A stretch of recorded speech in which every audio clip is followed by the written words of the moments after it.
Whoop whoop! New mechanic alert.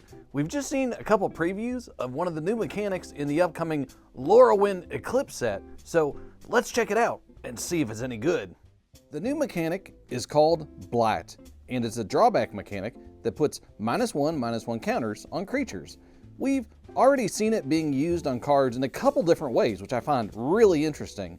The first card with Blight you've probably seen already, High Perfect Morkant, which can make opponents put -1/-1 counters on their creatures when your creatures enter the battlefield.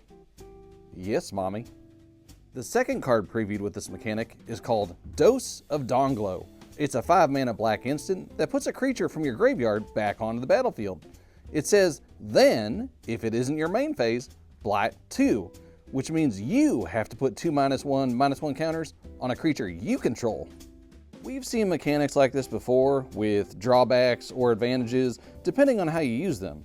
It really reminds me of the instance from the Time Spiral set that gave you a bonus if you cast them when you could cast a sorcery.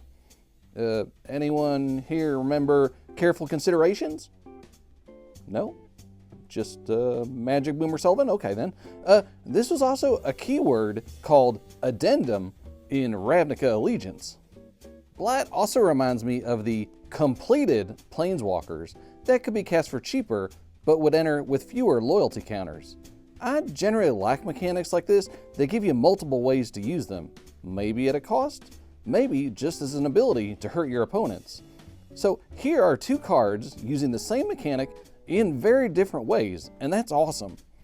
Blight also seems particularly interesting in this set because it's going to have a theme of cares about -1/-1 counters in it. So far, I think Blight is pretty cool. But what mechanic does Blight remind you of?